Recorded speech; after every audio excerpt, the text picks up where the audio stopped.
Hello to viewers, welcome to my channel Science to Technology. In today's show, Camera Tuesday, we're going to talk about Canon EOS C400. So let's dive deep into it. Now, what is C400? C400 is a full-frame digital cinema camera. Let that be very clear. Whenever you are talking about EOS series cameras, they are mirrorless camera that can act as a cinema camera. Basically, they are made for stills camera that can do video. These puppies are built for one thing, proper video. They can do stills barely, but that's the whole point of it. And again, Sony also has the similar lineup. A series is generally for stills camera that can do some amount of video.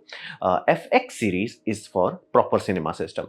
So it's a common way of differentiating it, because here's the deal, there is some genuine requirement. Because of development in silicon, we can do a lot in mirrorless cameras, but when you really need to push it, like, when you need to count on it, when you're like, okay, this is my livelihood, at that point those cameras break down. This is the ecosystem where you are like, okay, if I'm making money out of it, I rather put money into a dedicated cinema camera. So this is a dedicated cinema camera or a video camera, depending how you count it. Now this puppy is a pro level system. I'll explain what that means, pro level. And it's a 6K raw cinema setup. Let that be very clear. There are very few cameras that can do raw. Again, patents and all that. It's not technological issue, it's just patent issue. So in-body raw recording is very tedious, very complex to do. Only few companies have managed to figure it out. Now, it does have a brand new sensor. Be mindful, C series is completely different from RF series. So body EOS series, basically the body wise, they are completely independent of each other. You can literally bought a C300 or C500. You would have been disappointed as hell is that this is Canon. It also claims dual pixel autofocus, but it was 1 or 2 generation behind what is available in their normal, not the highest end, normal, RF mount systems. You'll be like, dude, aren't they both dual pixel autofocus? Completely different. So this time they have updated the core sensor. It's a brand new sensor built with same horsepower of autofocus as available in their normal, mirrorless setup. Now, because they redid the sensor, it's a BSI sensor with 3 base ISO. I'll explain that further. And this puppy has 16 stops of dynamic range. What they are claiming, is that good? That's good. That's very good. That's good. Now, what about price? Now, this is shocking from Canon's point of view, is that it's $8,000. Now, like, isn't that expensive? From cinema camera, this is free. This is literally half of the price what you have to spend in order to get something comparable in Sony or comparable in Red. So this is surprisingly well optimized for full frame 6K raw recordable capable system in body. This is quite reasonable, so to say. Heck, 7 lakh rupees. There are mirrorless bodies that are that kind of price. So a cinema camera is like, it's almost reasonable for what it is. So this is C400. So what are you getting in this package? So first thing is truly new sensor built for video, which has stacked sensor. And again, stacked sensor in stills perform much better compared to in video. So rolling shutter is still there, but it's very minimal compared to it's cinema grade. So you do not have to worry about it, but it's not global shutter. So that's there. Sensors for video is completely there. Now, very small box camera. Now, Canon's representative talked about it. The idea is very clear, is that if you make a very small camera, you can add stuff to it. For example, the battery they have, it's a tiny battery, and you may be coming from a cinema lineup where they're like, hey, let's use a proper battery. So you may have used T mount battery, V mount battery, or new T-type batteries. Those batteries are huge. They add a lot of bulk. Here's the deal, you can add it, but here's the, if this camera was designed to run only with that, they could not downscale it. So idea is very clear with them. It's like they want to make a very small box camera so you can use it in a compact space and make it only as big as it needs to be. But if it's a big camera, you cannot shrink it. So it only goes one way. You can expand it, but you cannot shrink it. So for that reason, there is a new trend, and this trend was started, if I'm not mistaken, with a Red camera. So this is a new way of doing things. It's like you make a very small body and then you attach things to it. Of course, if there is a balance to be had. You do not want your body to be too naked. You don't want your body to be too bloated. So there is a sweet spot. Like, I'm not happy what Blackmagic did with their one of the smaller, because again, that side screen was like, dude, just half an inch of space. If you have given, again, it would have given more space for coolings and all that stuff. It also would have made it far more practical. So there is a balance to be had. You cannot just like, let's make it as tiny as possible. Again, if it becomes hard to use, it's not beneficial. And you can see this is from Canon's own point of view. They basically to C500 Mark II variant and shrunk it in all dimension. It's just like they shrunk it down. Now, in terms of media, what do you have? You have CFast Express, proper slot, and a UHS2 slot, which is stupid at this sort of cinema lineup, but I get it. They wanted to have some differentiation between 400 and 500. 500 has dual. So they're like, okay. Again, they had to keep the cost low. Cost is low for what it is, as in like in this ecosystem. So that's why I kind of get it. Be mindful, Red is $10,000. They only give you one. So they give you at least two, which can do redundant recording, but it cannot do raw redundant recording. If you're doing all I 4K or 4K 4:2 10-bit recording, like proper professional grade 10-bit file, no problem, dual recording. It's just that when you touch raw, they're like, no sir, so raw can only fit inside the CFast Express type. So that's a big thing. Now, why I do call it a professional system? This has Genlock. Time code is a metadata. It's almost useless. All it does is screams a time code between all the devices that are synced. Now you may say, then what's the problem? Well, it does not change the internal clock. When you have Genlock will have a one master and hundreds of students. The benefit of that is it's externally driven, meaning I put let's say Genlock system here, and then I feed the data to, let's say, audio recorder. Audio recorder generally have much better crystals inside them, so they are generally much higher quality clock. So that can act as a master. This will act as a student. So when the mic's audio to be synced, that would be absolutely perfect. And again, if I need to do two cameras for VR setup, I can do that because it has Genlock. What if I to do 360? I can do that, Genlock. Without Genlock, you cannot trigger shutters at exactly the same time. Genlock allows you to bypass the internal clock circuitry and say, I will scream from the outside and you have to just trigger on that.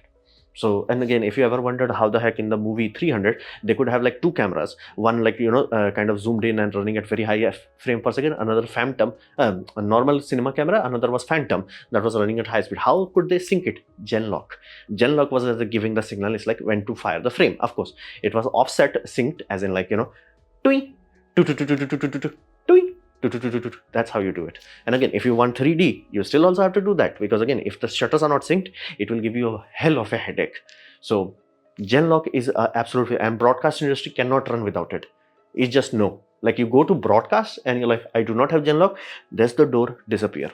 So time code is just a metadata, like it's better than nothing. It's just a software meta layer.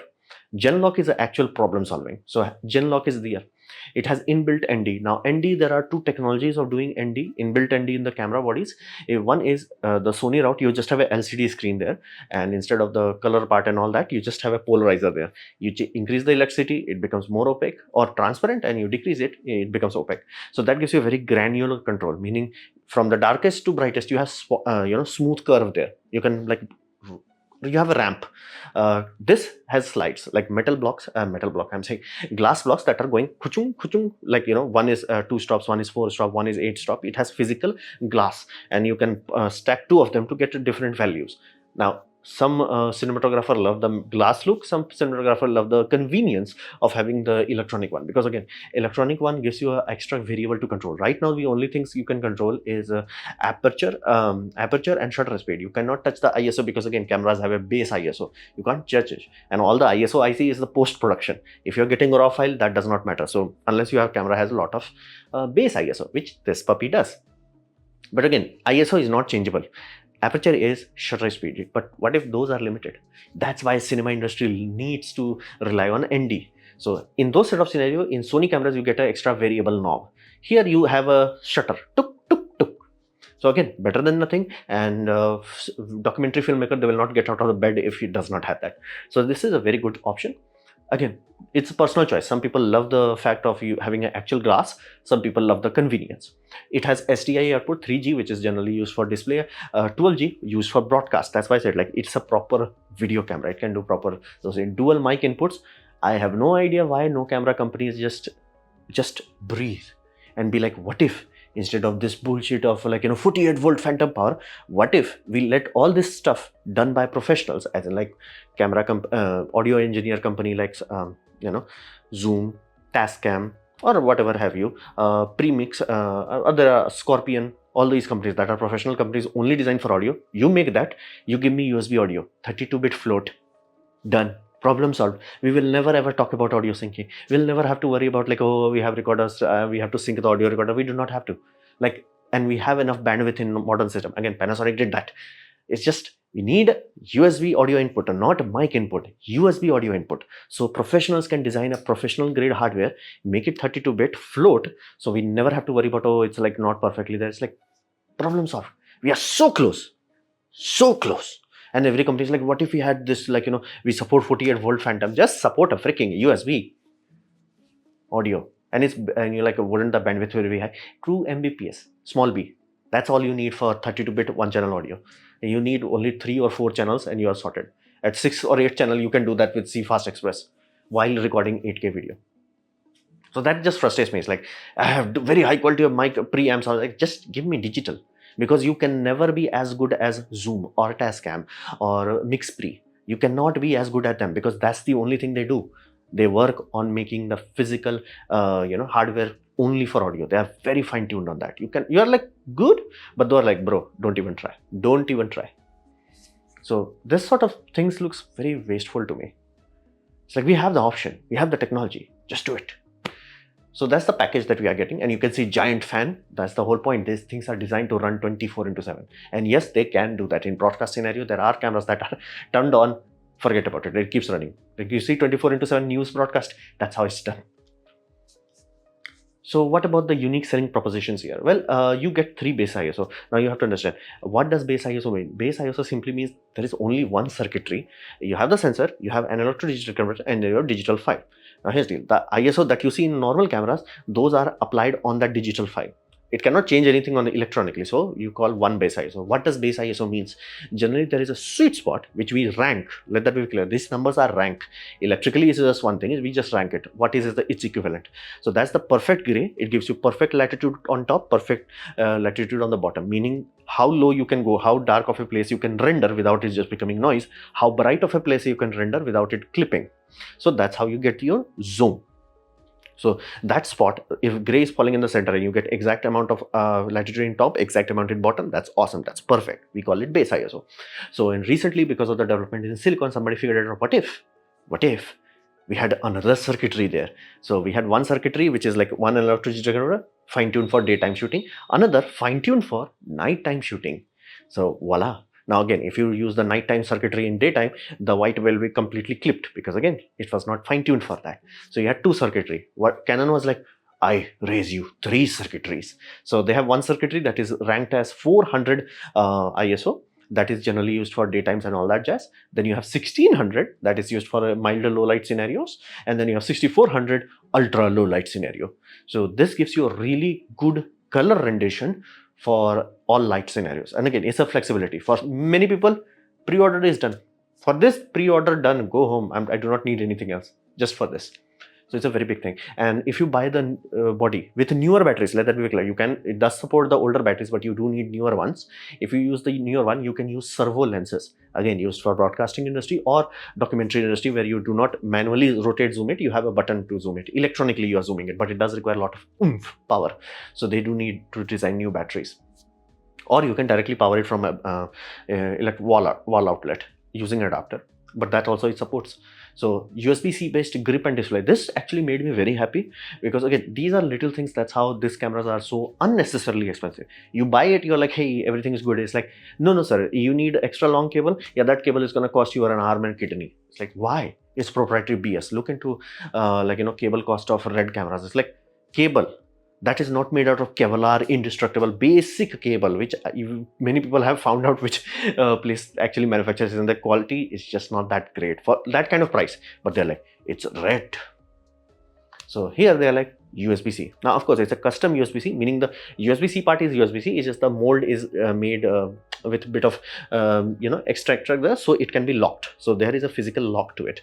And again, they are expecting, they are willingly, basically technicians who are working on that, they were native like, we expect third party to develop this. That's a very good approach. USB-C, meaning the electrical context is sorted. Physical mold, of course, they will have some blueprints for that. It's like, this is how you make it. So it physically bonds there. You can use normal USB-C, but it will pull out. So you do need something that has like, locking mechanism. It's basically, if you remember VGA ports, how we used to put it in and then rotate to screws, something similar. But it's a very good approach. I'm happy that Canon is doing that. So, and this gives me the idea that C series has completely different people compared to R series. 6K Cinema Raw Light, that's their format name. I have no idea why raw and light is used in the same sentence, but cinema raw light is used up to 60 fps. Now you can do raw, but if you do raw and you reduce the resolution, it will keep cropping. Be mindful, if you have raw, either you get the whole sensor or you crop in. You have no other option. But what if you want 4K only, but full frame? At that point, you will get downsampled video. Again, a pro grade output, but it will not be raw output. So that's the compromise. If you want raw, you cannot get downsampled raw. And again, raw works that way. It's true with every camera. Raw simply means you are not doing any processing. Downscaling it like a 6K image, downscale to 4K, that's processing. It will break the raw in the first place. So that's your choice. Generally, if you want the full quality, you have to deal with 6K. So 4K full frame 120 fps is available. 6K 60 fps is available without any system. Raw, you will get non-raw file, that is 10-bit limited. Now, does support R mount lenses. C mount is so old, and again, it was started almost the same time as Canon 5D Mark started becoming a thing. So the lens were very outdated, RF mount lenses. So they have now the newer lens system. So finally, they can support lens image stabilization, because be mindful, lens are very good at removing certain kind of vibration that IBUS even cannot remove. So if you move the lens in certain way, you remove certain types of vibration. So they do support it. And again, if you want even more stabilization, you can do digital image stabilization, which will crop in and then you get even more stabilization. Again, that's up to you whether you desire it or not. So it has some genuine USPs, like for many people, the fact that it genuinely natively supports proper lens, go, shut up, take money. Triple ISO points, shut up, take money. USB-C based grip and display, meaning there is a very good chance if a lot of units they sell, I can easily see third-party companies making some good accessories. Servo motor lenses, again, that's a rare feature. Not every camera has that. So it has some unique USPs. Now, for whom this is made? Well, this is basically update to a successful lineup. C series was very successful. Be mindful, Nikon has nothing comparable to that. The only benefit Nikon has now is like they bought Red, but there is nothing comparable that Nikon has. Sony does have that, but again, Sony is more of like a broadcast and Pro series movies. But they were like, there is a empty space that C series was occupying. However, competition started to eat away there. Now there are only few documentary filmmakers, few as in like not 100,000, 10,000. It's not a influencer kind of market. There are very few of them. So if they are buying Red cameras, because again, this is expensive camera, but compared to other C series, is actually reasonably priced. Sony is also making lower cost camera bodies, again lower cost in relation to other C series. So they had to do something to counteract that, because that's why I'm saying the C series C400 is actually cheap compared to these things. Now again, both of them offer some unique point, like this has global shutter. So for many people it's like shut up, take money, but does not have redundant recording, does not have inbuilt ND and all that jazz. But for many people this is awesome. It has inbuilt ND and dual CFast type B slots, so you can do dual redundant recording. And variable ND for other people are like, dude, for TV shows and all that, variable ND is apparently a godsend. They are like, shut up, take money. And FX9 series are also selling like hotcakes just for that. It's like internal ND, done. Like, what about RAW? Do not need, most people do not need, because be mindful, the fact that YouTube compresses. Fun fact, broadcast also does the same thing. So like, what if I recorded like 50K and all that? It's like, yeah, you can do that, but unless you are broadcasting in IMAX, there is no point. So tailor-made for film documentary filmmaking, there is a niche spot. They used to occupy it, but their cameras were getting aged out. So now they have come back with vengeance with low-cost camera. So that's a really good system. And the fact that now they have a new lens lineup with speed and autofocus, that's their true bread and butter. So they are there. Be mindful, this cannot do true autofocus. So this is like, I got this. Full frame raw recording for $8,000 while having a proper cinema grade feature set is still rare. Like, you may like, can't Panasonic do that? Yeah, good luck trying to find gen lock into it. It does not support gen lock. Like, again, if they did gen lock, the end. Gen lock is the only missing. Again, other part is there, the power rail and all that stuff, but it's very close. Panasonic is very close. So for whom it is, again, if you had a C series camera, you wanted something new, you have been stuck with it like for 8 years, like, this is the time. This is a good update with the right price and really competitive. And be mindful, see, they have replaced the battery. That's the whole point. If you made the small camera, you can add stuff to it, but you cannot detach stuff from a full camera. So this is for whom. Basically, it's a very good thing for all of us, because if the prices of high-end cameras are coming down, that simply means in next few years, we're going to have even more powerful, low-cost cameras. So I do expect some good things coming out of it. Somebody please add USB 32-bit audio input float. That will make me happy. So this was my presentation on Canon C400. Hopefully you have liked it, learned from it. In that case, please hit the like button, share it amongst your friends. That will help me a lot. If you didn't like it, didn't enjoy it, I urge you to press dislike, press it twice to show me extra disappointment. Please leave a comment because I do try to reply to all of them. Subscribe, press the bell icon if you're free. And as always, thanks for watching.